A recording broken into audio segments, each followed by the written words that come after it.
मेरा मानना है फार्मूला पेट्रोल की तरह है कि गाड़ी आपके पास कितनी महंगी है, लेकिन अगर पेट्रोल ही नहीं है तो आप गाड़ी चला नहीं पाएंगे, धक्का मारना पड़ेगा, रुक जाएंगे। तो आपके पास फार्मूले हैं तो आपके पास एक अलग से आपको पास एक कॉन्फिडेंस रहेगा कि हाँ, कहीं भी आपकी गाड़ी लास्ट में रुकेगी नहीं।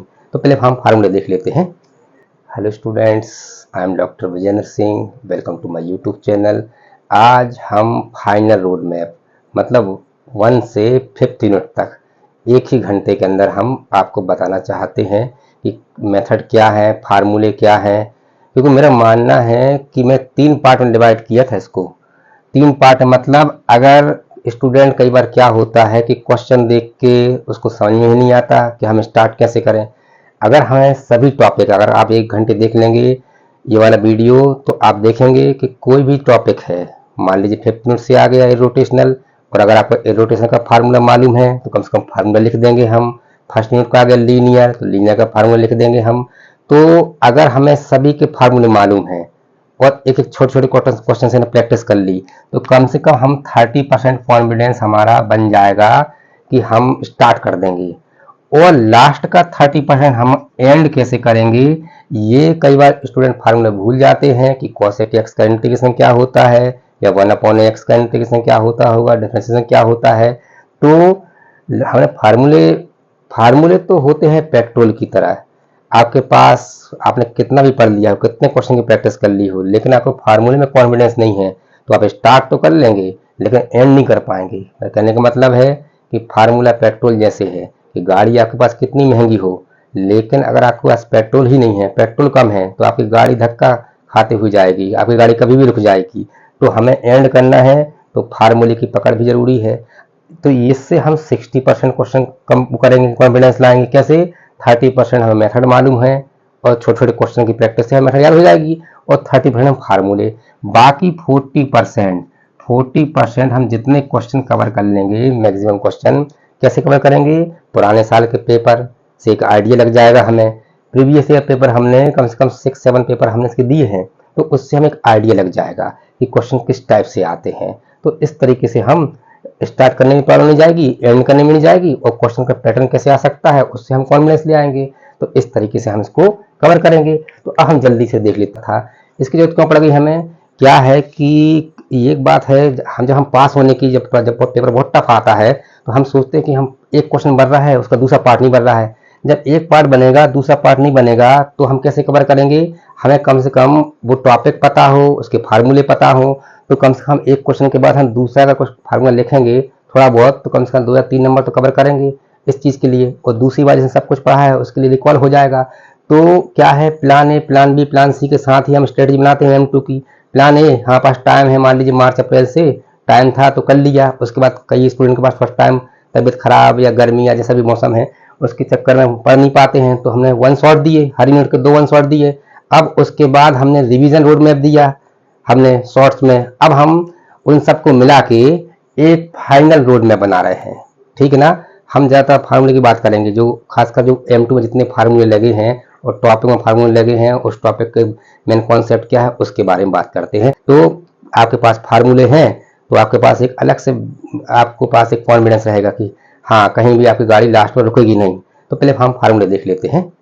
तो ये देखिए क्या है, x की पावर n का डिफ्रेंसिएशन, इंटीग्रेशन, और अगर y का रिस्पेक्ट है तो क्या होगा, और अगर x y स्क्वायर है और रिस्पेक्ट dy का है तो क्या कांस्टेंट है।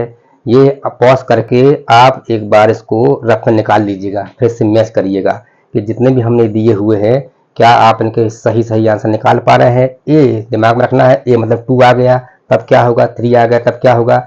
ये मतलब बार बार क्वेश्चन के साथ वो नंबर आएगा, ये मतलब वो नंबर, चाहे वो साइन AX हो चाहे कॉस AX हो, तो आपको दिमाग में ये सोचना है कि जब AX इतना है तो साइन 2x होता तो क्या होता, साइन 3x होता तो क्या होता।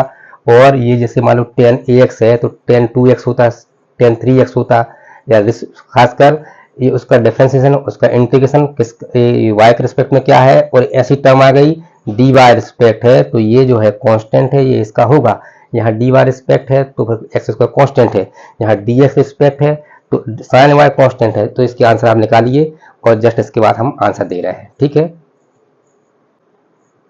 तो ये इसके आंसर हैं, ठीक ना। अब मैच कर लीजिए अपने आंसर से। ठीक है, अब नेक्स्ट फार्मूला देखते हैं हम।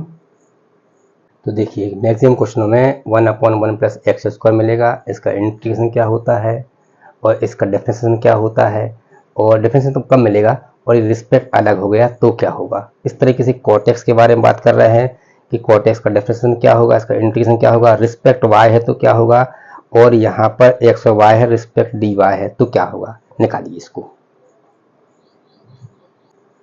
मैंने ये आंसर लिखा हुआ है, आप मैच कर लीजिए किसके रिस्पेक्ट में है क्या है। ठीक है, अब फर्स्ट और सेकेंड यूनिट में हमें लॉग की प्रॉपर्टी बहुत यूज़ करनी पड़ती है। तो तीन खास का प्रॉपर्टी क्या, ए लॉग बी क्या होता है, लॉग ए प्लस लॉग बी क्या होता है, लॉग ए माइनस लॉग बी क्या होता है।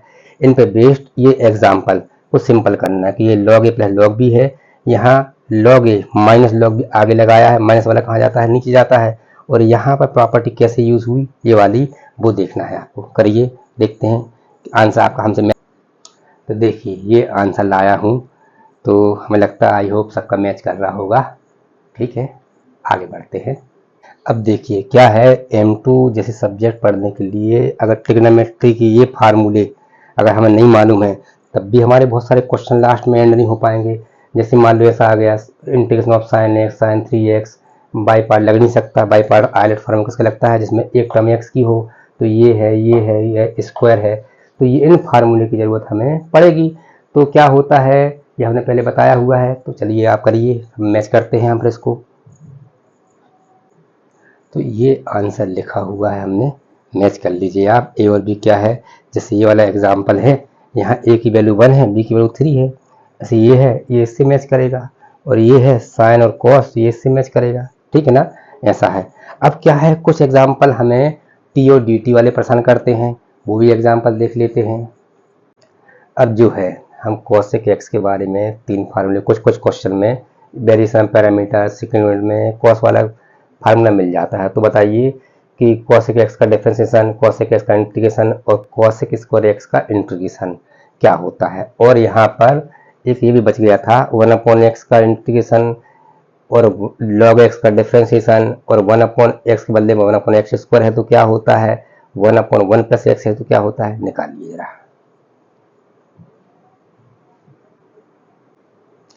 ये होता है आंसर, आप मैच कर लीजिए।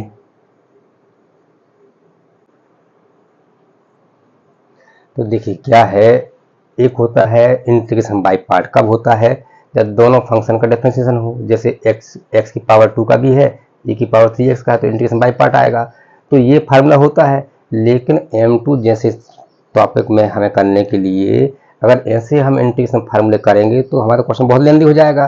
तो हम एक डायरेक्ट फार्मूला आइलेट फार्मूला आता है जो इसको लेंदी होने से बचाता है, और ये हमें मालूम है तो बहुत सारे क्वेश्चन हम इजी कर लेते हैं। क्या है, u इंटू भी, यू मतलब जिसका डिफरेंशिएशन होकर आगे खत्म हो जाएगा उसको हम u मानते हैं, क्योंकि एक्स स्क्वायर का आ जाएगा 2x, 2x का 2, e की पावर 3x और खत्म नहीं होगा, तो जिसका डिफरेंशिएशन होना है उसको उतार लिया, और इस v को एक बार इंटीग्रेट कर दिया, फिर माइनस इस u का एक बार डिफरेंशिएशन किया, अब इसका एक बार हो चुका था एक बार और डिफरेंशिएशन कर दिया, तो एक का डिफरेंशिएशन एक का इंटीग्रेशन चलता रहता है, और साइन क्या है कुछ नहीं मतलब प्लस माइनस चलता रहता है। तो जल्दी से देखिए, जैसे मान लो एक्स स्क्वायर ए की पावर 3x है, तो ये फर्स्ट फंक्शन है, सेकंड फंक्शन, तो ये एक्स स्क्वायर को उतारा, इसका इंटीग्रेशन कितना आएगा, ए की पावर 3x अपॉन 3, फिर साइन आएगा माइनस का, अब इसका डिफरेंशिएशन u का, तो ये 2x हो गया, और इसका इंटीग्रेशन ए की पावर 3x अपॉन 3 पहले से था, इसका इंटीग्रेशन होना है, इसका एक बार इंटीग्रेशन कितना आ गया, तो कितना जाएगा 3 का स्क्वायर, फिर साइन कितना आ गया प्लस इसका डिफरेंशिएशन इसका आ गया 2, और इसका इंटीग्रेशन दो बार हो चुका तो एक बार करना है, तो कितना आएगा e की पावर 3x अपॉन 3 की पावर 3, फिर साइन माइनस का, इसका डिफरेंशिएशन तो कितना आ गया 0, तो कभी ना कभी तो 0 होना था। इस तरीके से जरा आप इसका x साइन 2x और x स्क्वायर कॉस 3x का निकालिए और देखिए कि मैच कर रहा है कि नहीं कर रहा है। इतना आएगा, देखिए तो बाद में आके जब हम माइनस माइनस बैलेंस कर लेंगे, लेकिन अभी तो इतना आएगा बाई पार्ट से। ठीक है, तो फिर इस क्वेश्चन का इसका इसका जो है टी और डी टी कैसे बनेगा, ऐसा लगता है जैसे बाई पार्ट से होगा, तो बाई पार्ट से भी होगा तो आगे देख लेंगे, लेकिन पहले तो टी और डी टी बनेगा, तो ई की पावर एक्स स्क्वायर है। बनाइए, देखते हैं कैसे बनता है। तो इस टाइप से आंसर आया है। आई होप आप लोग साथ मैच कर रहा होगा ये आंसर। इसके क्या है, इसमें दोनों है, टी और डी टी भी माना है, आगे जाके इसका बाई पार्ट भी आया है, और बाई पार्ट के बारे में हमने थोड़ी देर पहले बात भी की थी। तो ये देखिए फर्स्ट यूनिट का फर्स्ट टॉपिक कौन सा है, differential equation of first order and first degree. उसमें जनरली 3 टॉपिक हैं। एक कौन सा है, लीनियर डिफरेंशियल इक्वेशन, लीनियर भी 2 है, लीनियर एक्स, लीनियर वाई, और दूसरा है बर्नौली। बर्नौली मतलब इस लीनियर से मतलब इससे बड़ा भाई है इसका। और तीसरा टॉपिक है एग्जैक्ट, और इसी के अंदर 4 कंडीशन किसकी, नॉन एग्जैक्ट की। तो लीनियर इन वाई का फार्मूला क्या होता है, d Y by D x plus p y equal to Q.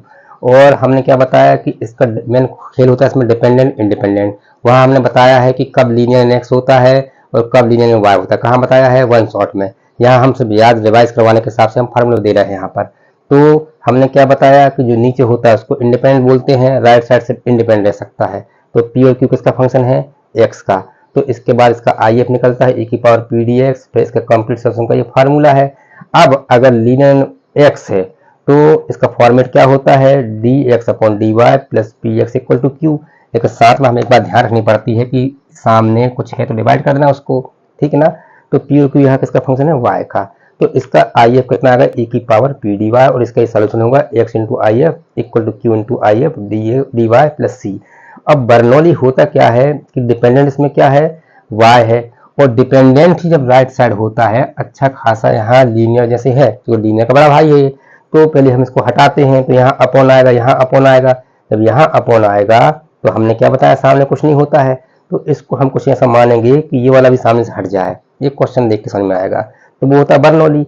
अब हमने क्या हुआ बताया इसके बाद कि डिपेंडेंट अगर y है तो y की पावर एक से ऊपर ना हो, कहीं भी e की पावर y ना हो, cos y ना हो, y अकेला सिंगल रहेगा। और डिपेंडेंट x है तो x ही अकेला रहे।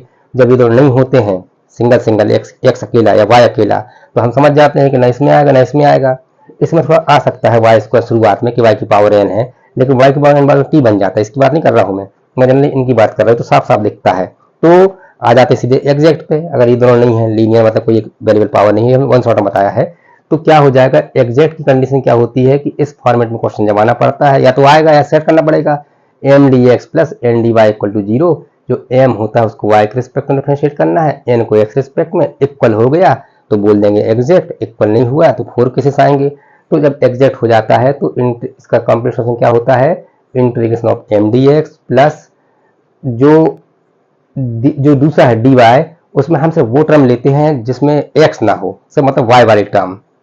तो terms of N which do not contain x equal to C. और अगर नॉट इक्वल टू है तो 4 केसेस आते हैं।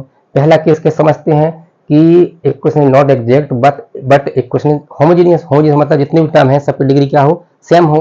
तो अगर उसका आई एफ क्या होता है, 1 upon M x plus N y. ये आई एफ का करते क्या है, आई एफ का हम मेन इक्वेशन मल्टीप्लाई करते हैं, तो जो ये नॉट एग्जैक्ट है तो एग्जैक्ट बन जाती है, इसलिए आई एफ लाते हम। तो होमोजेनियस के लिए ऐसा होता है। अब मान लो होमोजेनियस नहीं है तो अगला फॉर्मेट ऐसा होता है कि एक y निकाल लें, अंदर एक्स वाई की टर्म हो dx, फिर एक x निकाल लें, अंदर किसकी टर्म हो एक्स वाई की। तो हमें समझ जाएंगे इस सेकंड केस का है, ये इस सेकंड वाले केस का ऐसा। और इसका जो आई एफ है वो हो जाएगा 1 upon M x minus N y. फिर इस आई एफ को निकाल के मैंने कुछ मल्टीप्लाई किया तो अपने आप एग्जैक्ट बन जाएगा। और जब ये दोनों तो क्लियर दिखते हैं, जब ये दोनों नहीं होंगे तो इसका मतलब तीसरा चौथा होगा। कैसे होगा, पहले हम del M by del y minus del M by del x करेंगे कि दोनों निकाल चुके होंगे पहले से हम। तो अगर इसमें 1 अपॉन एन का इंटू किया और इसके इस साइड सिर्फ एक्स का फंक्शन बन गया, इसमें वाई नहीं आया, तो हम समझ जाएंगे थर्ड केस का है। तो इसका आई एफ क्या होगा, ई की power F of x D x. और अगर ये नहीं होगा तो माइनस 1 अपॉन एम का इंटू किया इसमें, तो क्या जाएगा फंक्शन ऑफ वाई। तो हम ई की पावर आई एफ क्या आएगा, ई की power function of Y D Y. बाबा बोल रहा हूँ आई एफ का मल्टीप्लाई कहाँ करना है, मेन इक्वेशन में। तो इस टाइप से हम इसको कर देंगे, ठीक है। तो अब देखिए क्या है, फर्स्ट यूनिट का सेकंड टॉपिक है differential equation of first order higher degree. तो इस टॉपिक में d Y by D x को हम पी मानते हैं, मतलब जहाँ डी वाई बाई डी एक्स का होल स्क्वायर वहाँ पर पी स्क्वायर। तो इसके जनरली 4 केस होते हैं, लेकिन फर्स्ट क्लर्ट से क्वेश्चन तो बहुत इजी होता है, इसलिए आता कम है, लेकिन मैंने इसके 3 केस ही मान के चलता हूँ मैं। तो पहला क्या है, solvable for p. Solvable for p कब आता है, इन तीनों केस में थोड़ा इंपॉर्टेंट होता है। कब आता है ये, जब इक्वेशन जो है क्वाड्रेटिक इन पी हो, मतलब एक पी की पावर 2 हो, एक पी हो और एक बिना पी वाला हो, तो हम एक क्वाड्रेटिक इक्वेशन बोलते हैं। तो जैसे हम जो फार्मूला होता है ना minus b plus minus under root b square minus 4ac upon 2a से हम उस ए बी सी की वैल्यू निकालते हैं। ए बी सी क्या है, generally variable of function of x y होता है, कांस्टेंट बहुत कम होता है। कांस्टेंट हो जाएगा तो बहुत इजी हो जाएगा क्वेश्चन। तो where a b c are constant और फंक्शन ऑफ एक्स, तो 99% क्या होगा, फंक्शन ऑफ एक्स वाई ही होगा। तो फिर इसके जब क्वाड्रेटिक है तो 2 रूट निकलेंगे। अब इन रूट को, क्योंकि पी होता है d Y by D x, D Y by D x लिखा, d Y by D x लिखा। अब इसको हम या तो वेरिएबल सेपरेबल सॉल्व करते हैं या फिर लीनियर सॉल्व करते हैं। और इसका कंप्लीट सोल्यूशन, क्योंकि जब भी वेरिएबल सेपरेबल करेंगे लीनियर करेंगे तो इंटीग्रेशन तो होता है लास्ट में कहीं ना कहीं। तो फाई ऑफ एक्स वाई और सी वन, मतलब एक इंटीग्रेशन हुआ है किसी रूट का, और phi of x y c two, मतलब इसका ही कहीं इंटीग्रेशन हुआ, चाहे वो वेरिएबल सेपरेबल से हुआ चाहे लीनियर से हुआ हो। तो दोनों का मल्टीप्लाई करके लिख देते हैं, आंसर हो जाता है।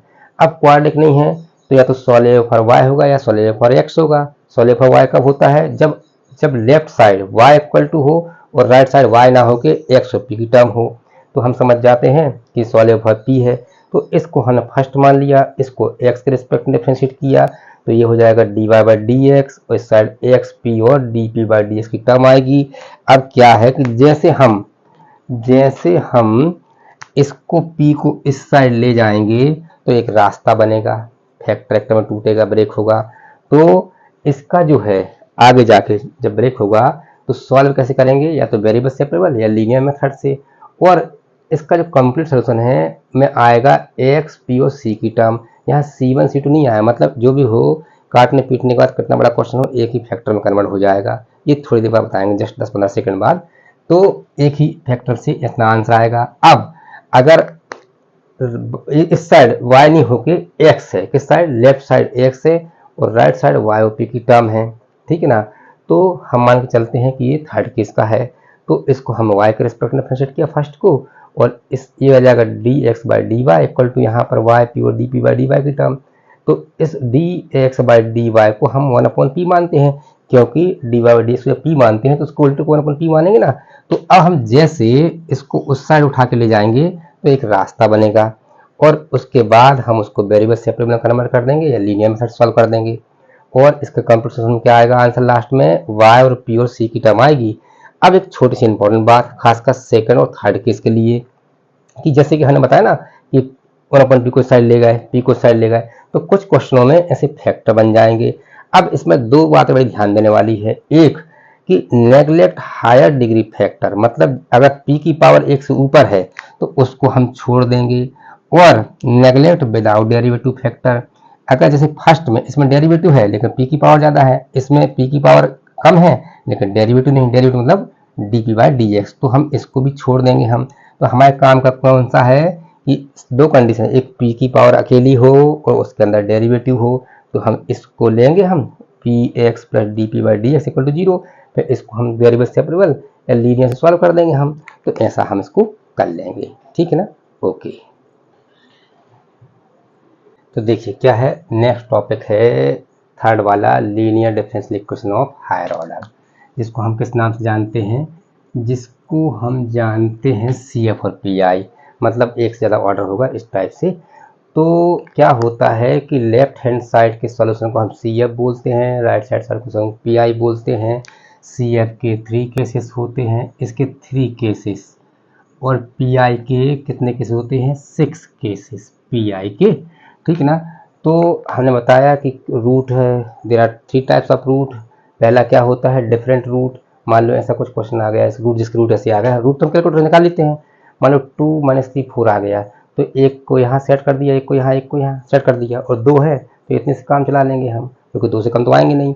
और जब रूट इक्वल है, मतलब सेम रूट है, तो क्या होता है, C1 plus C2x plus C3 x square, और सबके ब्रैकेट के बाहर e की पावर 4x।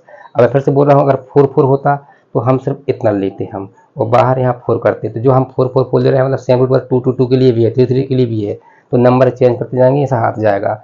तीसरा होता है कि जब रूट क्या हो, इमेजनरी हो। इमेजनरी इस फॉर्मेट में होता है अल्फा प्लस माइनस बीटा आई, तो उसका सी एफ क्या होता है, ए की पावर अल्फा एक्स ब्रैकेट में c one cos beta x plus c two sine beta x.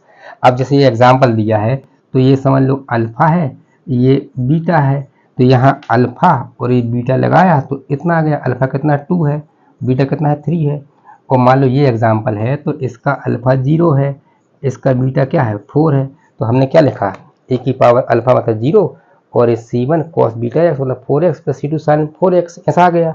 अब राइट हैंड साइड के सोल्यूशन को हमने बताया पी आई बोलते हैं, इसके 6 केसेस होते हैं। तो फर्स्ट केस होता है जब राइट हैंड साइड ए की पावर ए एक्स हो तो 1 अपॉन फंक्शन ऑफ डी को उतारते हैं e to the power a x, a मतलब x की पावर का नंबर, तो जहाँ d है वहाँ a रखते हैं, इतना हो गया। अब बड़ी ध्यान देने वाली बात यह है कि नीचे वाला वैल्यू 0 ना हो, और अगर नीचे 0 आ गया, अगर 0 आ गया f a रखने पर 0 आ गया तो केस जो है केस फेल माना जाएगा। तो फिर क्या करते हैं, ऊपर x का मल्टीप्लाई करते हैं, नीचे d के रिस्पेक्ट में डिफ्रेंशिएट करते हैं, और फिर से फेल हो गया, अगेन फेल, तो फिर से एक x का इनटू कर दिया और नीचे 2 बार डिफ्रेंशिएट कर दिया d के रिस्पेक्ट में। सही ना, ऐसे हम निकालते जाते हैं, जब तक फेल होता है जब तक कोई वैल्यू नहीं आती निकालते जाते हैं। ठीक है, अब सेकंड केस होता है साइन ए एक्स या कॉस ए एक्स का। तो जो साइन के लिए है सेम कॉस के लिए है, तो 1 अपॉन फंक्शन ऑफ डी लिखा। तो इसमें बड़ी ध्यान देने वाली बात है, डी स्क्वायर में रखते हैं माइनस अलग ए स्क्वायर, माइनस एक होल स्क्वायर नहीं है, लेकिन जहाँ डी है वहाँ पर हम कुछ नहीं रख सकते, रूल है।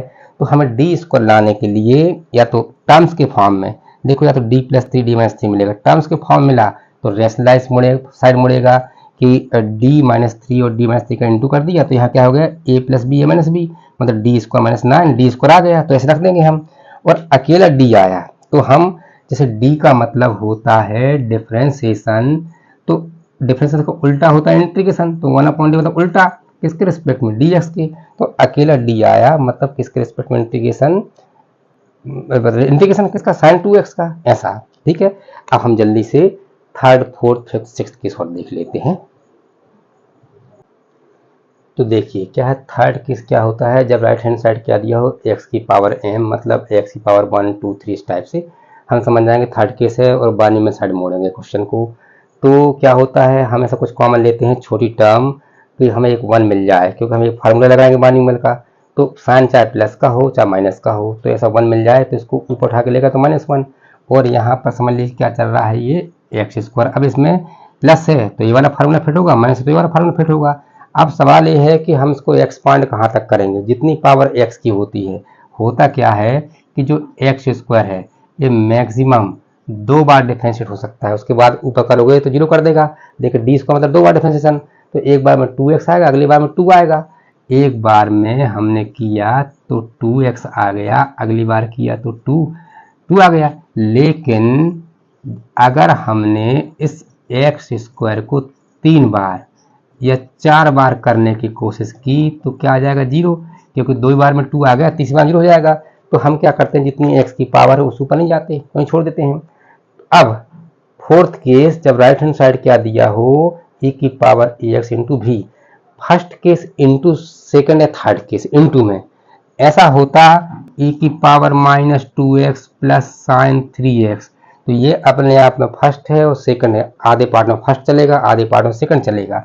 या e की power -2x plus x square है, फर्स्ट और थर्ड है, लेकिन जब इंटू में आता है, इंटू में तो बन जाता है फोर्थ केस। बहुत सारे स्टूडेंट नहीं कन्फ्यूज हो जाते हैं, सोचते फर्स्ट लगा दें, तो ये फर्स्ट, तो इंटू में आएगा मतलब फोर्थ केस। तो क्या होता है कि e की पावर ax इंटू भी क्या है, साइन कॉस जो भी है, तो सेकंड थर्ड केस रहेगा। तो जहाँ d है वहाँ d प्लस ए रखते हैं, और a क्या है, e की पावर है, नंबर है, तो उसको हम साइड में कर लेते हैं। और जहाँ पर क्या है d है वहाँ d प्लस ए हो गया। अब भी मतलब 99% साइन होगा तो सेकंड केस होगा, और x की पावर होता तो क्या होगा, तो थर्ड केस होगा। तो यहाँ से सेकंड थर्ड जैसे हम सॉल्व करते हैं ऐसे हम कर देंगे उसको हम। अब फोर्थ केस जो है x इंटू भी, मतलब generally x into second case ही आता है, ठीक है ना, x इंटू ई की पावर इसके नहीं आ सकता क्योंकि हम फोर्थ केस में ले जाएंगे उसको हम। तो क्या होता है 1 upon function of d x into v x, 1 upon function of d into v minus इसका डिफरेंशिएशन और नीचे इसका होल स्क्वायर इंटू भी। और 99% ये सेकंड केस ही स्टार्ट होगा। 99 इसलिए लिख रहा हूँ कि कुछ कुछ क्वेश्चन जो है हम प्रैक्टिस करते हैं बहुत सारे क्वेश्चनों की, तो इसमें कुछ अलग से क्वेश्चन जाते हैं कि पहले फोर्थ आएगा फिर फिफ्थ आएगा, इसलिए हमने इसको क्या बोला 99%। अचानक साइन मिल जाएगा ऐसा नहीं है। एक ऐसा क्वेश्चन आता है कि e की power x into x sine x, तो वहाँ पर अचानक फोर्थ के बाद फिफ्थ के बाद फिर फोर्थ आ जाता है, फिर फिफ्थ आ जाता है, ऐसा कुछ आता है, तो वो देख लीजिएगा, इसलिए 99% लिखा है। तो अब सिक्स्थ केस सबसे स्पेशल केस होता है, ये बोल के आता है नहीं बोल के आएगा तब भी हम समझ जाएंगे कि जब right hand side any function of x हो, टेन कॉस सेक या कुछ भी हो, ठीक है ना, या ये फर्स्ट सेकंड वाले कुछ भी हो, तो इसको हम कैसे सॉल्व करना है। अगर बोलता है वो बोलता है तो वेरिएशन पैरामीटर से करना है, नहीं तो अगर टेन या कॉस से वाला है तब भी हम वेरिएशन से करेंगे। हम बोलने का मतलब क्या है, मान लो ये थर्ड केस है और उसने बोल ही दिया कि वेरिएशन से करो, तो करना ही पड़ेगा ना वेरिएशन से, जबकि हमारे पास थर्ड केस ईजी था, थोड़ा लेंदी होता है। तो होता क्या है कि बोल के आएगा तो फिर तो कोई कंडीशन हमारे पास है नहीं, फिर तो करना पड़ेगा। नहीं बोल के आया तो हम समझ जाएंगे कि खासकर टेन कॉस जो 5 केस के नहीं है वो इस केस में जाएगा। तो होता क्या है कि इस टाइप की क्वेश्चन दी है 2 ऑर्डर की, 3 ऑर्डर का तो बना नहीं है, 2 ऑर्डर की, तो इसका CF है C1y1 प्लस C2y2 और इसका API होता है -y1 integration y2 upon w f of x dx plus y2 integration y1 upon w f of x dx। w क्या होता है डिटरमिनेंट में y1 y2 y1 dash y2 dash, ऐसे हम इसको निकाल लेते हैं।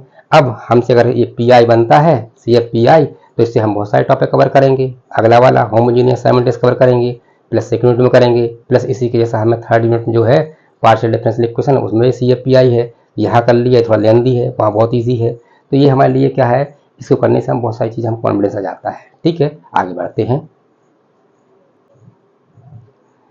अब देखिए क्या है, CFPI के केसेस करने के बाद एक नई बात आएगी। हमें 3 एग्जाम्पल समझाता हूँ मैं। जैसे अभी तक हम ऐसे क्वेश्चन कर रहे थे d square y by D x square minus 4y equal to e की पावर 2x, डिपेंडेंट y है इंडिपेंडेंट x है। अब इसकी जरूरत पड़ी, ऊपर क्या है नीचे क्या है, ऊपर y है नीचे x है, तो इसके रूट 2 माइनस 2 आ गए थे, ये CF था इसका, और PI x अपॉन 4 ई की पावर 2x, x आया है मतलब ये फेल हुआ होगा, ठीक है ना। और इसका कंप्लीट क्या हो गया, y equal to c plus PI, इतना हो गया। लेकिन अब देखिए क्वेश्चन सेम है, बस वैल्यू हमने x के बदले में z कर दिया, और जो नीचे होता है वो ध्यान रखना है वो राइट साइड होता है।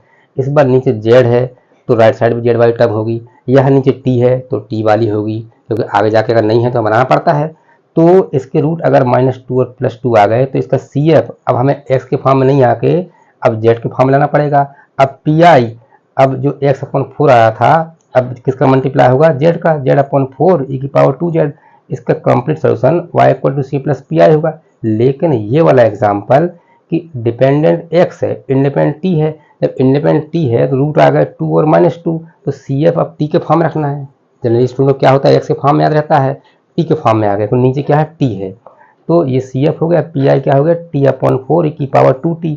इसका कंप्लीट सोल्यूशन जो हम बार बार y equal to CF plus PI कर रहे थे, अगर ऊपर x है तो x इक्वल टू हमें CF प्लस PI, आने वाली यूनिट में अगली यूनिट में हमने इसको w इक्वल टू माना है, ऊपर w था तो w equal to CF plus PI ये सब मानना पड़ेगा, क्योंकि हमें इसकी जरूरत जो z वाला फॉर्म है ये मिलेगा हमें Cauchy homogeneous differential equation of higher order में।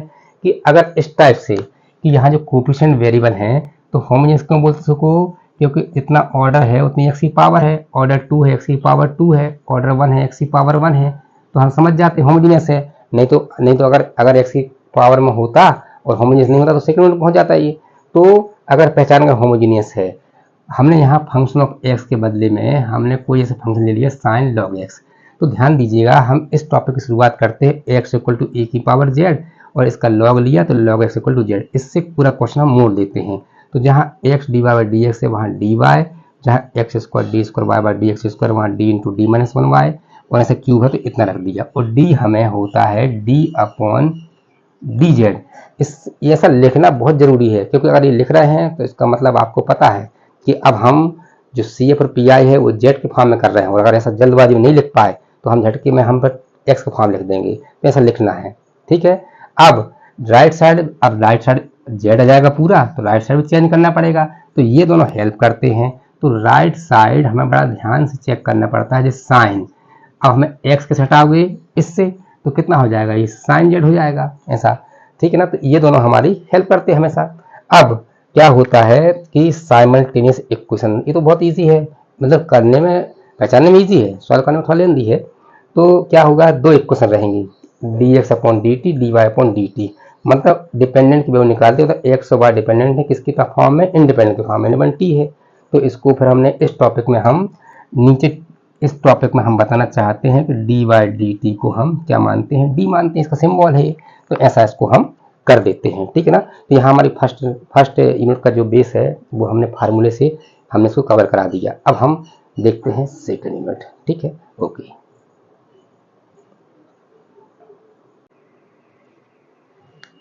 तो अब थोड़ा सा यूनिट सेकंड देख लेते हैं।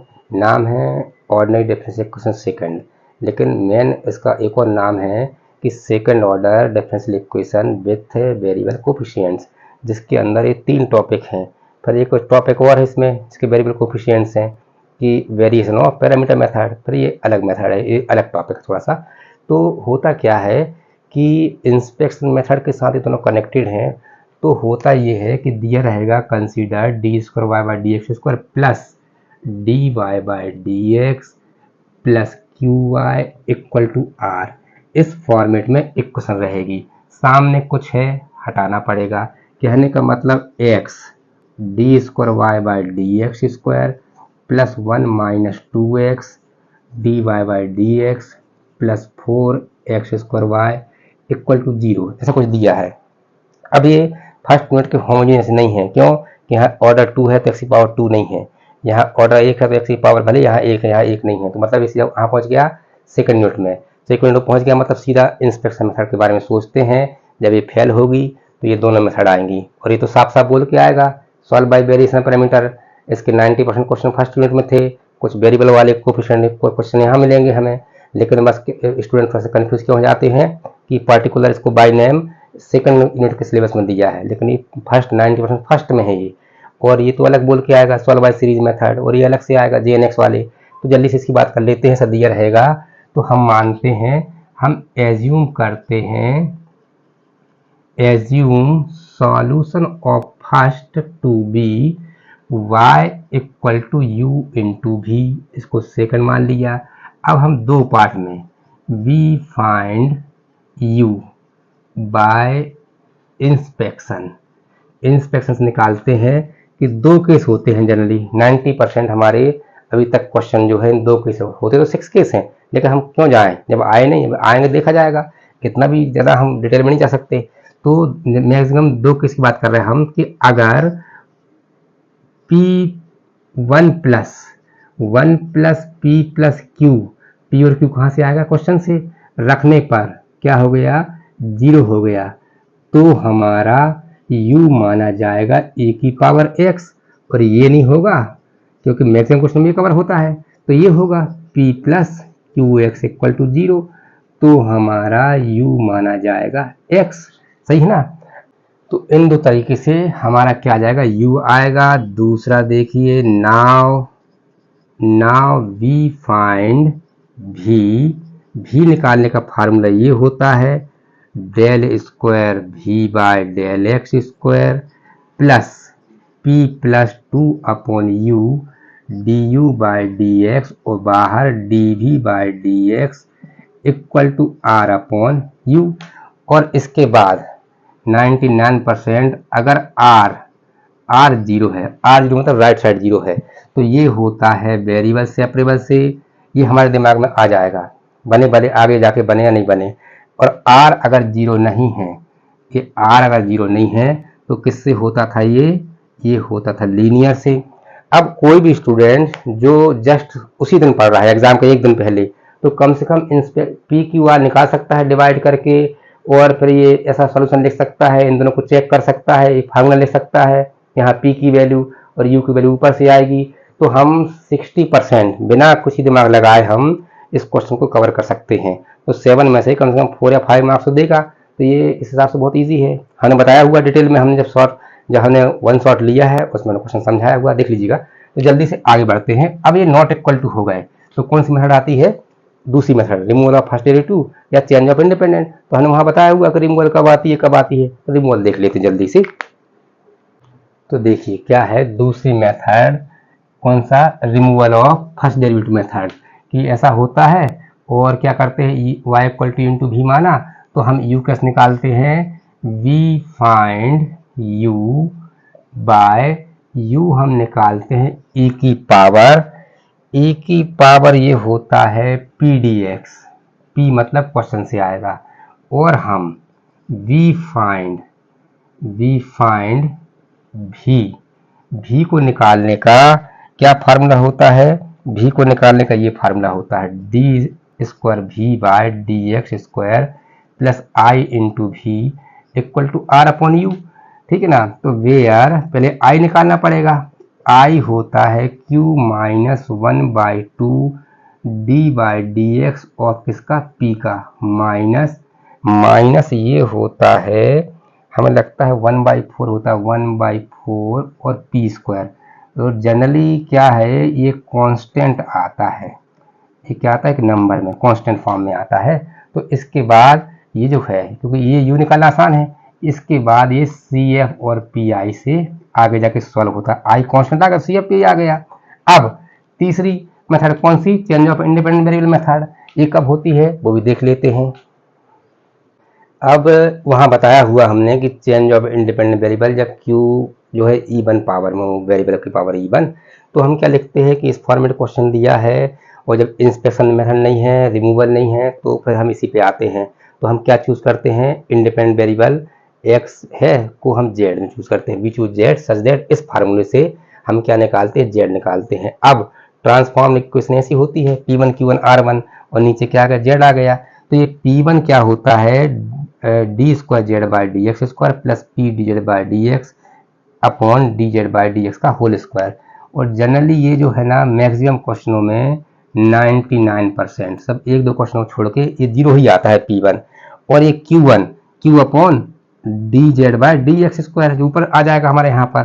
तो ये या तो +1 आएगा या -1 आएगा, ये 100% है। या तो अगर यहाँ पर माइनस है तो माइनस हो जाएगा, यहाँ प्लस है तो प्लस हो जाएगा 100%।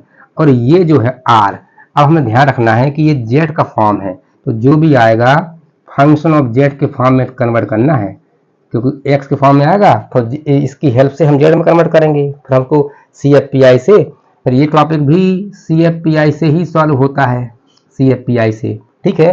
तो इतना हो गया। अब जल्दी से हम इसको देख लेते हैं, variation of parameter question method मालूम है फर्स्ट मिनट से, लेकिन इसके क्वेश्चन किस टाइप होते हैं वो देख लेते हैं। अब देखिए क्या है, वेरिएशन ऑफ पैरामीटर हमने बताया कि 80% पार्ट इसका यूनिट फर्स्ट में है। कुछ ऐसे क्वेश्चन जिसके कोफिशिएंट क्या है, वेरिएबल है, तो इस टाइप क्वेश्चन आप वीडियो में देख लीजिएगा। जनरली क्या आएगा, तो ये दोनों ही इंपॉर्टेंट क्वेश्चन है।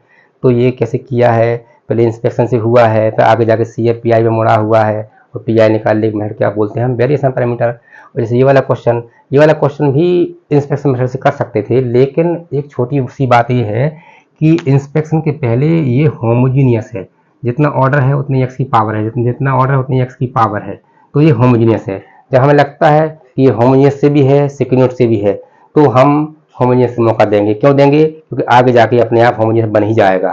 किससे, अगर इंस्पेक्शन मेथड से करेंगे ना, तो जाके हम ये होमोजीनियस ही बन जाएगा। इस चक्कर में हम शुरू से ही इसको होमोजीनियस करेंगे। होमोजीनियस कहाँ पर हमने, फर्स्ट यूनिट में, ठीक है।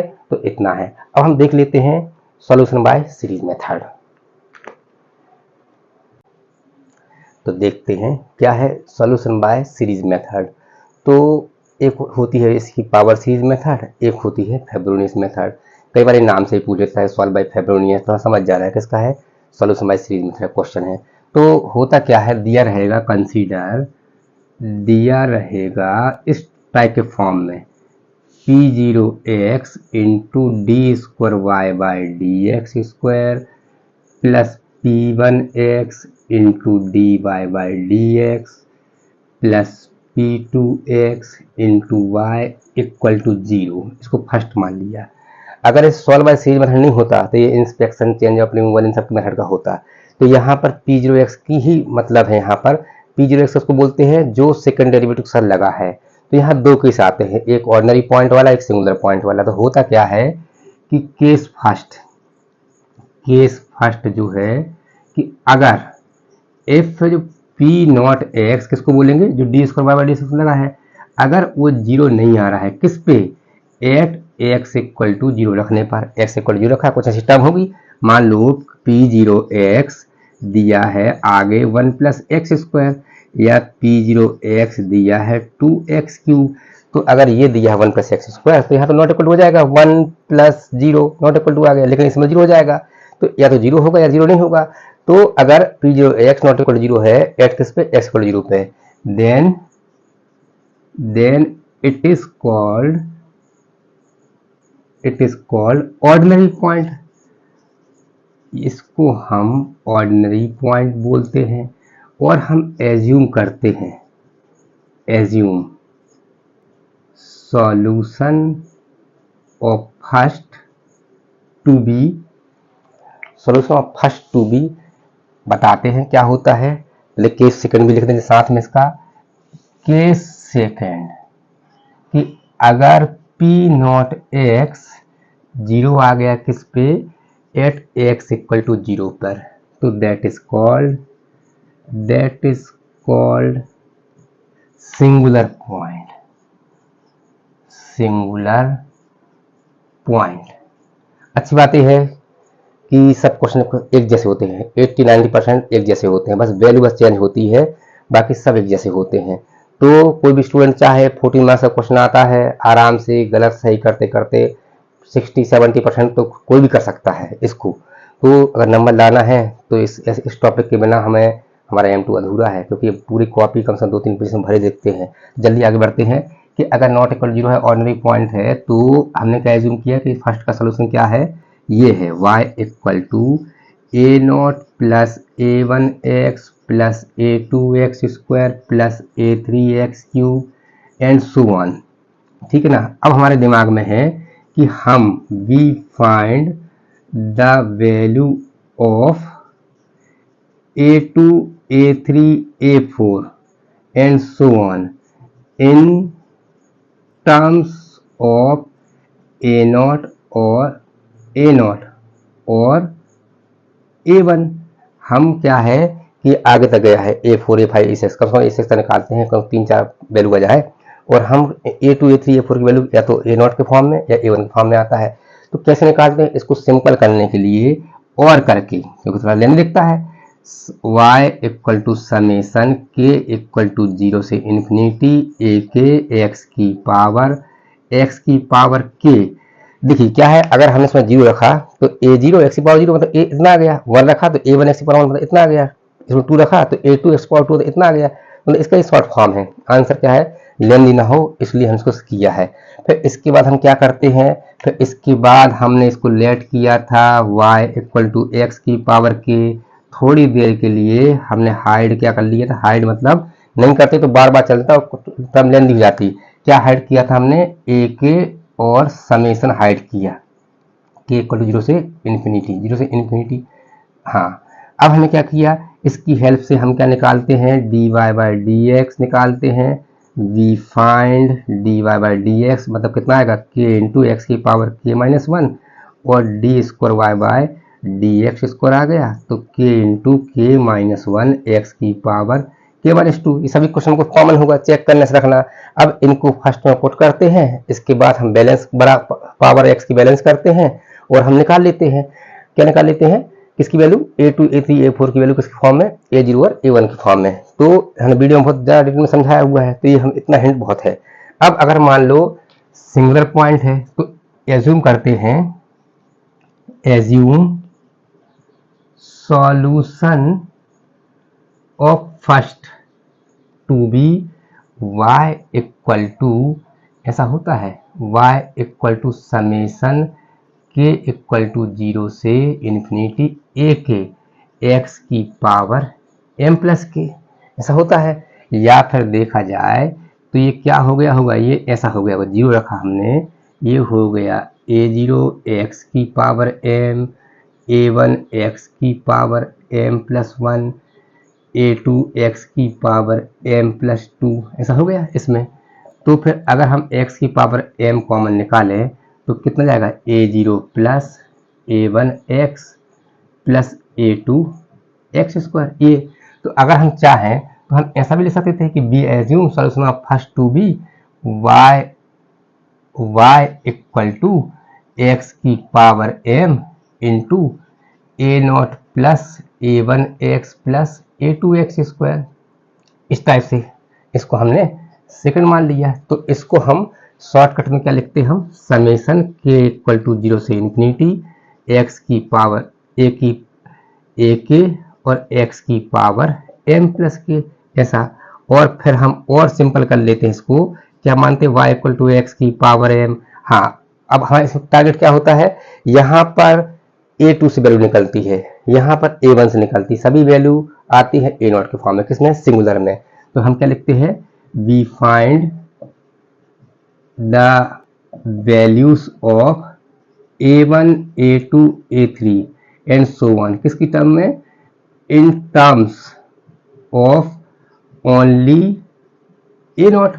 अब ये सब निकालते हैं, y निकालते हैं, इसका dy बाई dx निकालते हैं, कितना हो जाएगा, m आगे आ गया, m x की पावर m माइनस 1 और d square y by D x square, कितना आएगा, m इंटू एक्स की power m minus 2 m into m minus 1 into x की पावर m माइनस 2, इतना हो गया।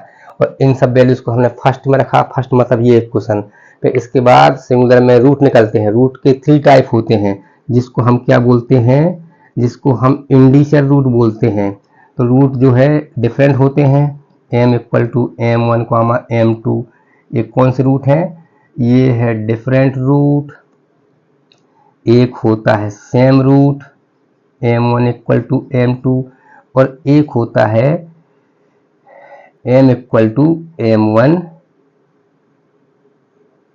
If y get infinity. मतलब ऐसी वैल्यू जैसे मान लो 1/m-2 नीचे आ रहा है और इत्तेफाक से उसका रूट 2 है, तो कितना हो जाएगा, 2 - 2 मतलब 0, तो इन्फिनिटी y क्या हो जाए, इन्फिनिटी हो जाए। तो इन तीनों कंडीशन के लिए फिर ये निकालते हैं हम। तो इसको हमने वीडियो में अच्छे समझाया हुआ है, ठीक है ना, इसको देख लीजिएगा। तो देखिए क्या है, तो बता दिया हमने। तो इसमें y dy by D x d square y by D x square की वैल्यू कहाँ रखते हैं, फर्स्ट में रखते हैं, पुटिंग इन फर्स्ट। और फर्स्ट रखने के बाद तो बहुत सिंपल काम है, एक्स की पावर आगे लगी रहती है, उनको पावर अंदर लाते तो बैलेंस करते हैं पावर, तो उसकी हैसियत से वहाँ जनरल टर्म आती है। जब जनरल टर्म आ जाती है तो जो हम यहाँ पे जो हाइड किया था के इक्वल टू 0 से इन्फिनिटी, ये वापस करते हैं, मतलब 0 1 2 3 रखोगे तो क्या निकल आएगा, a2 a3 a4, जिसके लिए हम शुरुआत में लिखा है किसकी टर्म्स में, in terms of a0 and a1। तो ये सीरीज समझ आता है, ठीक है ना, ऐसा हो गया। तो देखिए क्या है, आजकल सीरीज सॉल्यूशन के कुछ सेमेस्टर्स पे क्वेश्चन थोड़ा कम आ रहे हैं, उसके बदले में कवर हो रहा है बेसल्स फंक्शन। तो अगर मान लीजिए इसके ऊपर का पार्ट हमसे बन रहा है, नीचे में बेसल्स आ गया, तो हमें लगता है कि ये कुछ पढ़ लेते हम थोड़ा सा, भले हम नहीं कर पाए, लेकिन कम से कम अगर आप इतना ये फार्मूला लिख देंगे जीएनएक्स का ना, तो कॉपी चेक करने वाला इतना पॉजिटिव रहेगा कि कम से कम 2 या 3 नंबर दे देगा आपको। तो क्या होता है जीएनएक्स का फार्मूला, ये ध्यान रखना है, क्योंकि आ गया और हमने फार्मूला लिख दिया तो थोड़ा बहुत हम जोड़ तोड़ करके कुछ ना कुछ 4-5 नंबर का कर ही लेंगे।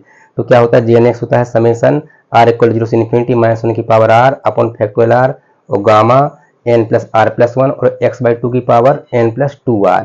और अगर यहाँ पर j माइनस n होता तो यहाँ माइनस n आता, यहाँ माइनस n आता। अब जैसे कुछ इसकी प्रूफ है इसके बेस्ड पे, तो इसके बहुत सिंपल प्रूफ है कि माइनस एक्स रखा, यहाँ माइनस रखा, तो यहाँ माइनस रखा, पावर अगर हटाएं तो ये सब आ जाता है, ये सब क्वेश्चन। यहाँ n में 1/2 रखा, तो ये बहुत सिंपल है। अगर हमने नहीं किया है तो बहुत अजीब टाइप का फार्मूला दिखता है, लेकिन किया है तो बहुत सिंपल है। तो ये हमारा बैलेंस बना देंगे किसका, सीरीज सॉल्यूशन के कंपेयर अगर वो नहीं आ रहा है तो फिर ये 3 4 5 क्वेश्चन कॉमन है, देख लीजिएगा इसको, ठीक है, ओके।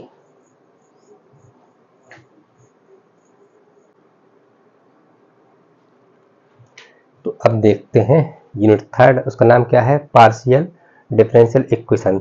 तो ये सबको मालूम है कि इस यूनिट में z होता है डिपेंडेंट किस पे, एक्स वाई पे। तो इस z का अगर हमने x के रिस्पेक्ट में डिफरेंशिएशन किया या z का y के रिस्पेक्ट में, तो इसको फर्स्ट ऑर्डर बोलते हैं। और इसके ऊपर ऑर्डर हुआ इस टाइप से या इस टाइप से या फिर इस टाइप से, तो ये कौन सा है, हायर ऑर्डर।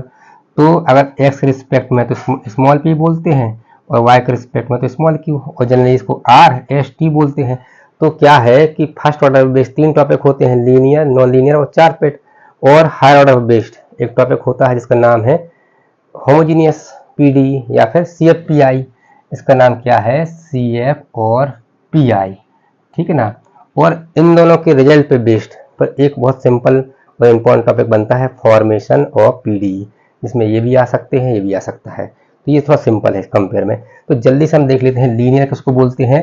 लीनियर जो होता है, लीनियर PDE क्या होता है कि कोई इक्वेशन जैसे x² p plus y² q equal to z², या एक एग्जाम्पल और दिया x² p² plus y² q² equal to z²। एक जैसे दिख रहा है लेकिन थोड़ा सा कुछ डिफरेंस है। क्या डिफरेंस है, यहाँ p और q की पावर 1 है। अगर p और q की पावर 1 होती है तो वो कहलाता है लीनियर, और 1 नहीं है तो non linear. If power of p and q is 1 called linear, तो ये लीनियर का एग्जाम्पल है। और ये किसका है, ये नॉन लीनियर का एग्जाम्पल है, सही है ना। तो पहचानना पड़ेगा हमें। अब लीनियर है पहला, अगर लीनियर है, लीनियर तो इसको किससे सॉल्व करते हैं हम, इसको हम करते हैं लैग्रांज मेथड से सॉल्व। वो क्या होता है कि dx upon capital P dy upon capital Q dz upon capital R। अब पी क्यू आर क्या होते हैं, इसको capital P capital Q capital R बोलते हैं। फिर इसको हम ऐसा लिख के, फिर इसको 3 मेथड होती सॉल्व करने की। इसको सॉल्व करने की 3 मेथड्स होती हैं। कौन कौन सी, एक होती है ग्रुपिंग, ग्रुपिंग मतलब हमारे पास 3 ऑप्शन है, first second, second third, first third. तो हमें कोई भी 2 ग्रुप लेना है और हमें वेरिएबल सेपरेबल बनाना है। और कैसे बनाते हैं वेरिएबल सेपरेबल, इसके बारे में बहुत अच्छे से बताया है शुरुआत की वीडियो में। तो वेरिएबल सेपरेबल से ही तो पूरी यूनिट चलती है, मैक्सिमम टाइम्स का 90% वेरिएबल सेपरेबल ही इसमें यूज करते रहते हैं। तो पहला है ग्रुपिंग। जब ग्रुपिंग काम नहीं करती, ग्रुपिंग मतलब वेरिएबल सेपरेबल, तो आता है मल्टीप्लायर, मल्टीप्लायर। फिर जब ये भी काम नहीं करता तो दोनों आती हैं बोथ, बोथ मतलब मिक्स हो जाता है दोनों, ठीक है ना। अब नॉन लीनियर है, नॉन लीनियर, नॉन लीनियर मतलब पी और क्यू की पावर 1 नहीं है। तो कितने केस होते हैं, इसके होते हैं 4 केसेस। पहला केस क्या होता है, इक्वेशन ऑफ द फॉर्म, कौन सी फॉर्म का, कि जो सिर्फ पी क्यू से मिलके बनी हो, पी क्यू से मिलके बनी हो ऐसी इक्वेशन, ठीक है ना, जिसके अंदर क्या नहीं हो, नो एक्स वाई जेड। और दूसरी कंडीशन क्या होती है, equation of the form p q z equal to 0। ऐसी इक्वेशन जिसके अंदर पी क्यू जेड हो लेकिन क्या ना हो, नो एक्स एंड वाई, तो वो सेकंड केस होता है। और तीसरा जो है इक्वेशन ऑफ द फॉर्म, एक साइड एक्स और पी की टर्म हो, दूसरी साइड वाई और क्यू की टर्म हो, लेकिन जिसके अंदर जेड ना हो, नो जेड। जब जेड नहीं होता है तो हम ऐसा बना सकते हैं आराम से, ठीक ना। और फोर्थ वाला तो बहुत सिंपल होता है, equation of the form, equation of the form z equal to p x plus q y plus function of p q. मतलब यहाँ से लेके यहाँ तक तो देखो फिक्स होता है ये, फिक्स मतलब जेड की पावर 1 पी की पावर 1, यहाँ से यहाँ तक तो लीनियर जैसा दिखता है ये लीनियर। जो होता है यहाँ पर डिग्री 1 से ऊपर हो जाती है तो यहाँ होता है नॉन लीनियर ये, ठीक है ना। तो लीनियर नॉन लीनियर, लेकिन एक इसका बड़ा इंपॉर्टेंट टॉपिक होता है, उसका नाम है चारपेट। ये किससे बनता है, लीनियर का ही बड़ा भाई है चारपेट। तो जब जब जब, जब बोल के आता है कि सॉल्व बाय चारपेट मेथड तो हमें इसे करना पड़ेगा, ठीक है ना। तो एक इसी को देख लेते हैं जल्दी से। अगर चारपेट ऑक्सिलरी इक्वेशन क्या होती है, कोई भी क्वेश्चन होता है उसको एफ इक्वल टू मानना पड़ता है, f equal to x y z p q, इस टाइप से। और उसके बाद इसके हमें 5 डेरिवेटिव निकालने पड़ते हैं। इसको एफ को एक्स रिस्पेक्ट में, वाई के रिस्पेक्ट में, जेड के रिस्पेक्ट में, पी के रिस्पेक्ट में और क्यू के रिस्पेक्ट में।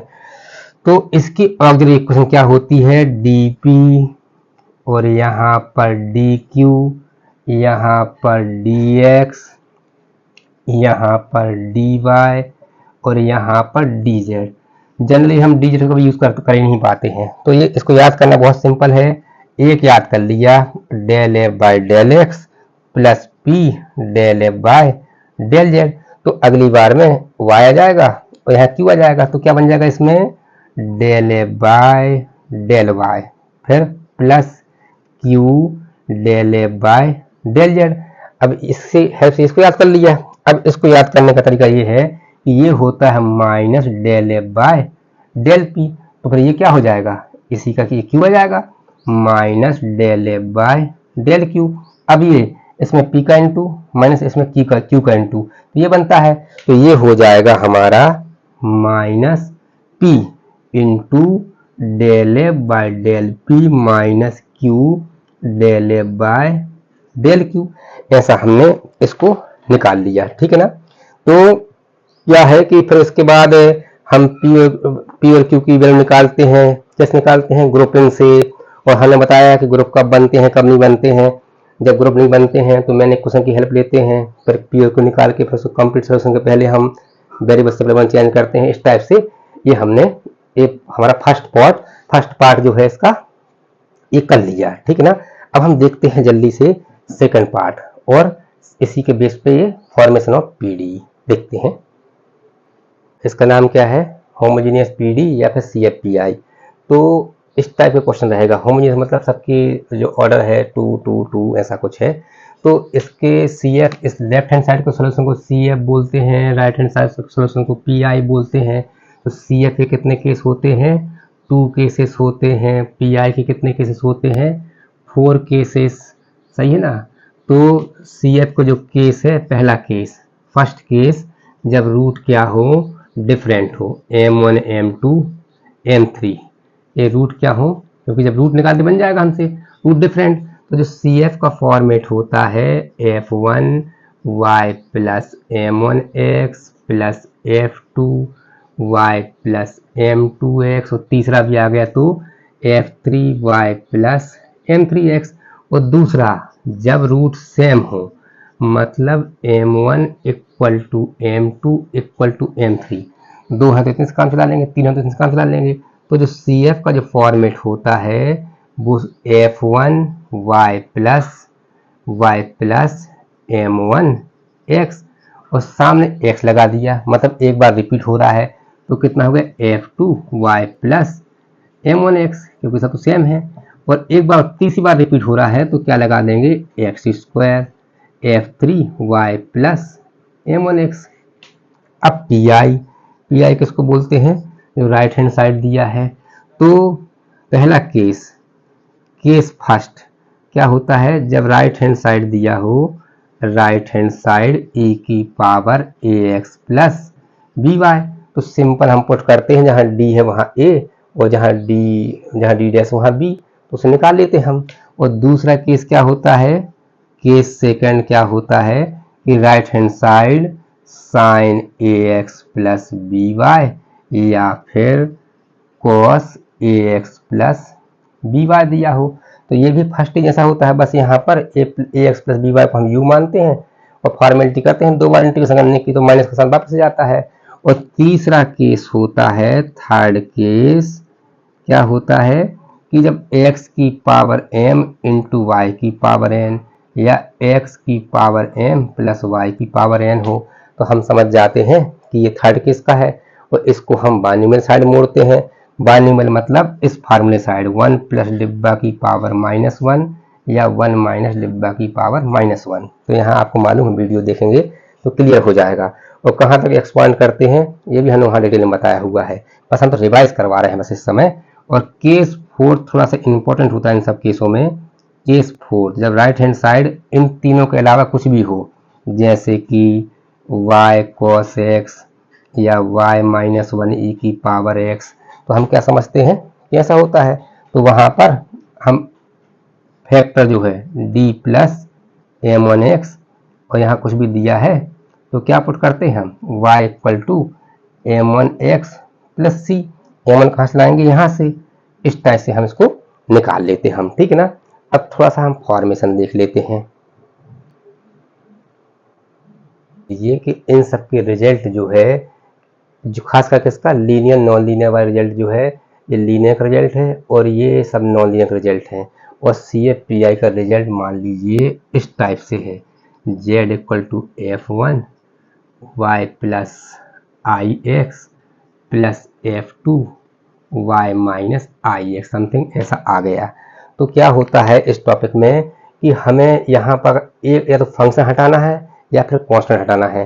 तो अब समझिएगा ये फर्स्ट ऑर्डर के हैं, क्योंकि फर्स्ट ऑर्डर के लीनियर कैसे आंसर आता है, लीनियर कैसा आता है, नॉन लीनियर के आंसर आते हैं। तो अगर हमें समझ में आ गया ए बी है तो हमें एक बार हमें एक्स रिस्पेक्ट में डिफरेंशिएट करना है उसको जेड को, और एक बार वाई के रिस्पेक्ट में, तो उसको यहाँ वहाँ रख के फर्स्ट में उसको हम हटा देंगे हम। इसी इसको हम एक बार एक्स में करेंगे एक बार वाई में करेंगे, रास्ते से हट जाएगा कौन सा एफ, क्योंकि एफ हटना है। इसको करने की थोड़ी प्रोसेस अलग होती है, ये वीडियो में देख लीजिएगा।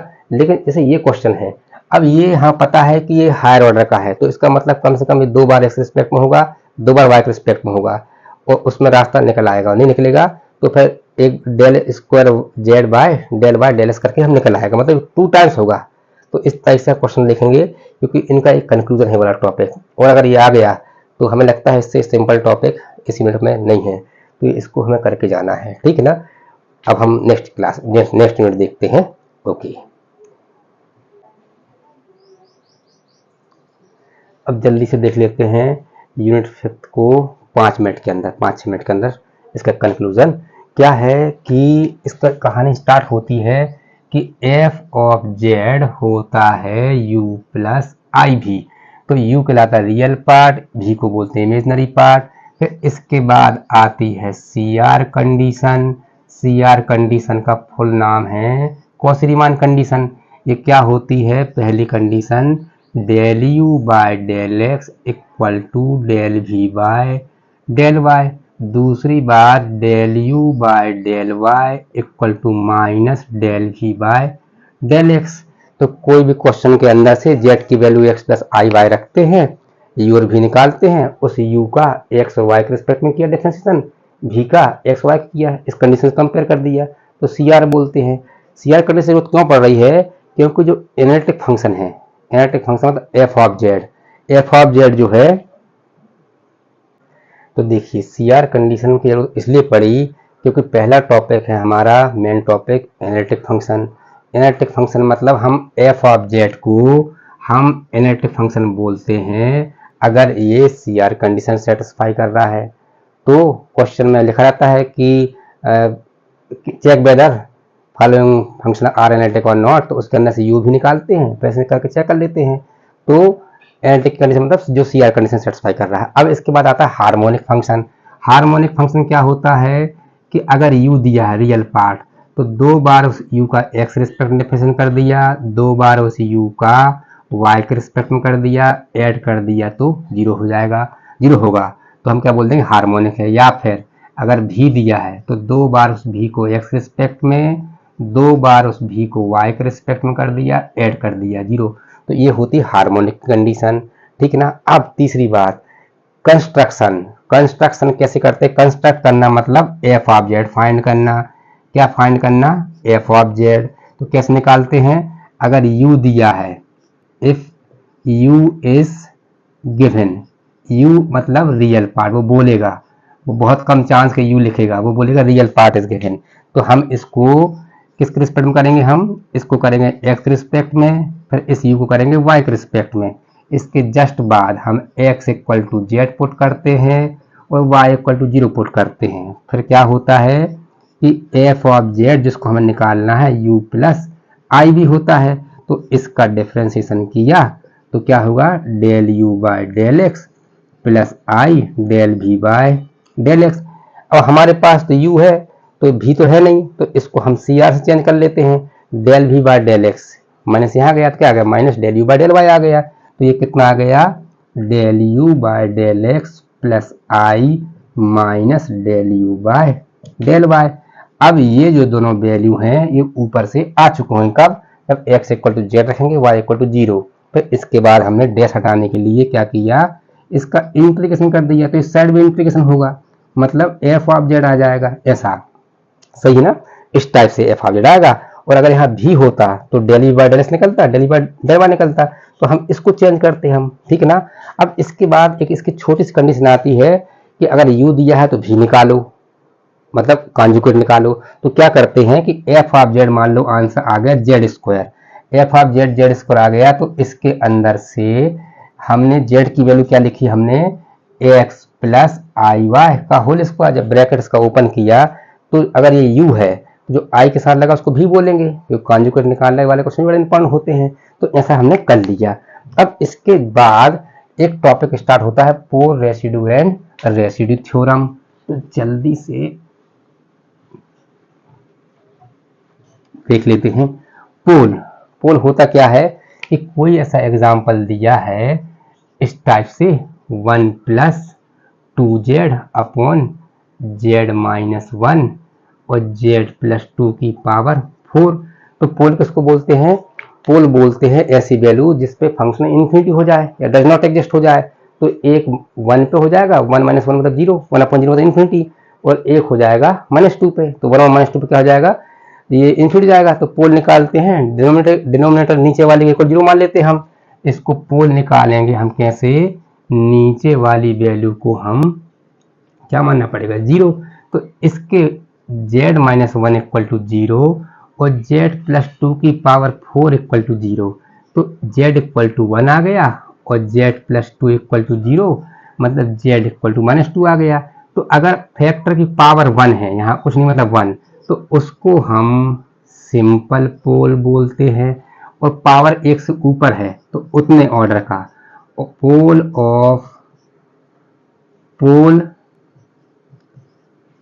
ऑफ ऑर्डर कितना, n इक्वल टू 4। अब पोल पे तो फंक्शन इन्फिनिटी पहुंच जाता है तो उसको सॉल्व करना पड़ेगा, उसको हम क्या बोलते हैं, रेसिड्यू। तो पहला रेसिड्यू ऑफ सिंपल पोल का रेसिड्यू क्या होता है, मान लो z इक्वल टू a कोई नंबर है जिसपे सिंपल है, तो क्या होता है, limit z tends to a, यहाँ z minus a into f of z, मतलब एफ मतलब वो क्वेश्चन, तो जिस पर डिस्टर्ब कर हट जाता है। और दूसरी बात residue of pole of order n, pole of order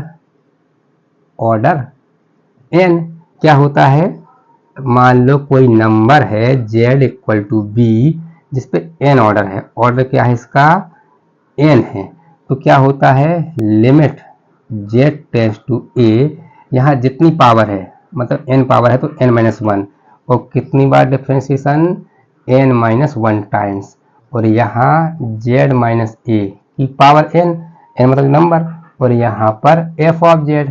इस तरीके से ये तो सब रिवीजन का काम आएगा, यहाँ से कुछ फार्मूला होता है तो ऐसे निकालेंगे हम रेसिड्यू। अब होता क्या है कि अगर मान लीजिए क्वेश्चन में इंटीग्रेशन का साइन है तो हम कैसे कवर करते हैं उसको, हम करते हैं रेसिड्यू थ्योरम से।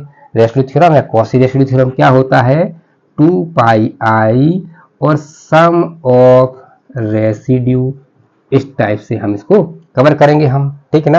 अब ये बनता है तो फिर कंटूर ही बनेगा, कंटूर देखते जल्दी से, या ये कर दिया। अब कंटूर इंटीग्रेशन कैसे होता है, 0 से 2 पाई लिमिट, और क्वेश्चन के अंदर sine theta cos theta D theta रहेगा। तो होता ये है कि हम जहाँ कॉस थीटा है वहाँ z plus z inverse upon 2 रखते हैं, या और वहाँ लेंदी ना हो तो इसका एलसीएम लिया तो ये z स्क्वायर प्लस 1 अपॉन नीचे आ गया z, या तो ऐसा या ऐसा रखते हैं। और जहाँ पर साइन थीटा है वहाँ z minus z inverse upon 2i, तो इसका 1 अपॉन z हो गया, तो ये हो गया z स्क्वायर माइनस 1 अपॉन कितना 2iz। और जहाँ पर ये डी थीटा होता है वहाँ क्या रखते हैं, dz अपॉन iz। तो ये जो क्वेश्चन है पूरा कॉम्प्लेक्स में चेंज हो जाएगा, और यहाँ f ऑफ z dz, और जैसे ये आया तो इसका मतलब पहले पोल आएगा, फिर रेसिड्यू, फिर इनसाइड आउटसाइड देखेंगे, फिर रेसिड्यू थ्योरम लगाएंगे क्योंकि इंटीग्रेशन आ गया, सॉल्व कर देंगे। ये 40 मार्क्स के क्वेश्चन होते हैं। तो इसका मतलब ये टॉपिक कैसे कवर हो सकता है, ये होता है कॉची इंटीग्रल फार्मूला। क्या होता है कॉची इंटीग्रल में कि ऊपर वाले को हम क्या बोलते हैं, फंक्शन को f ऑफ z, और नीचे z माइनस a की पावर n प्लस 1 dz। कोई भी क्वेश्चन है उसको इससे हम कंपेयर करते हैं, तो ऊपर वाले को f of z, z minus के साथ लगा वो a, पावर को कैसे बोलते हैं n प्लस 1, तो ये इसका फार्मूला होता है 2 पाई आई अपॉन फैक्टोरियल n और n टाइम डिफरेंशिएशन एट किस पे, एट पॉइंट ए पे। तो ये कौन सा है, ये कॉची इंटीग्रल फार्मूला है। अब कॉम्प्लेक्स इंटीग्रेशन, कॉम्प्लेक्स इंटीग्रेशन क्या होता है कि इस टाइप से integration of F of Z D Z, तो ये तो यहाँ भी लिखा था, इसमें अपॉन में होते हैं, इसमें अपॉन में नहीं होते, इसमें इस टाइप के क्वेश्चन आ जाएंगे 0 से 2 प्लस आई और यहाँ जेड स्क्वायर डी जेड, इस टाइप से अपॉन आते नहीं है।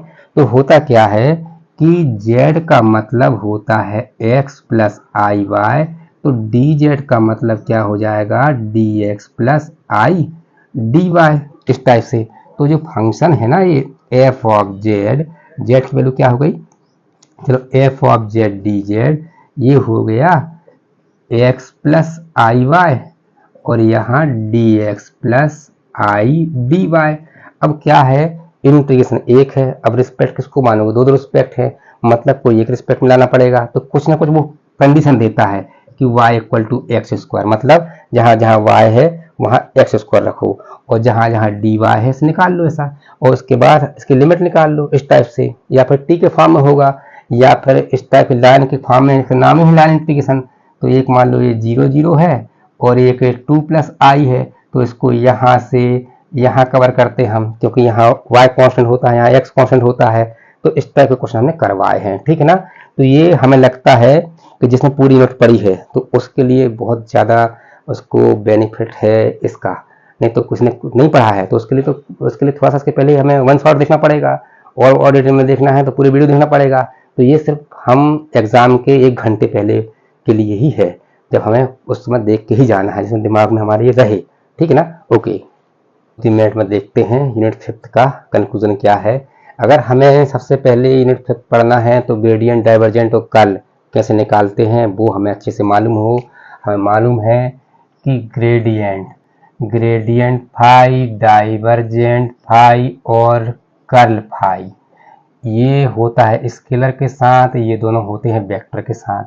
इसको निकालते हैं डेल इंटू फाई, ये होता है डेल डॉट वेक्टर फाई, ये होता है डेल क्रॉस वेक्टर फाई। ये आपके दिमाग में आ गया होगा। अगर ये आपको तीनों कैसे करना निकालते बन गया तो आगे आपसे बहुत सारे टॉपिक कवर हो जाएंगे, क्योंकि ये तो मेन है। तो क्या है, इसका रिजल्ट जो है स्केलर फॉर्म नहीं, ग्रेडियंट स्केलर के साथ होता है, रिजल्ट आता है वेक्टर फॉर्म में। डाइवर्जेंट का रिजल्ट आता है स्केलर फॉर्म में, कर्ल का रिजल्ट आता है वेक्टर फॉर्म में। ये छोटी सी बात हमने वीडियो में बहुत अच्छी बताई है। अब जल्दी से देखिए कि पहला टॉपिक है unit normal vector. Unit normal vector हम बोलते हैं एन कैप। कैसे निकालते हैं, grad phi upon mod of grad phi. तो ग्रेड फाई निकालते गए, ऊपर से सीख लिया तो उसका मॉड निकाल लिया, मॉड जैसे निकालते से बता दिया। अब एक होता है डायरेक्शनल डेरिवेटिव। डायरेक्शनल डेरिवेटिव को शॉर्टकट में क्या बोलते हैं हम, डी डी। कैसे निकालते हैं, ग्रेड फाई, क्वेश्चन में फाई दिया रहेगा और हमें इन द डायरेक्शन में हमें यूनिट नॉर्मल वेक्टर निकालना पड़ेगा, किसके डायरेक्शन में है। ये थोड़ा सा 3-4 टाइप का होता है तो उसको देख लीजिएगा। तो grad phi dot n cap. अब ग्रेटेस्ट रेट पूछा है तो कैसे निकालते हैं, पहले ग्रेड फाई निकाला और उसका हमने मॉड निकाल दिया। स्केलर पोटेंशियल, ये हम इसमें हमने पार्शियल इंटीग्रेशन का यूज किया है, डी फाई निकालते हैं। इसको भी कभी कभी आता है तो इसको भी देख लीजिएगा। लेकिन ये इरोटेशनल वेक्टर और साइनोइडल वेक्टर, इरोटेशनल क्या होता है कि किसी वेक्टर का हमने कर्ल निकाला, क्योंकि वेक्टर का ही निकल सकता है, कर्ल इसका निकल सकता है, और इसका आंसर 0 आ गया तो इसको क्या बोलते हैं हम, इरोटेशनल।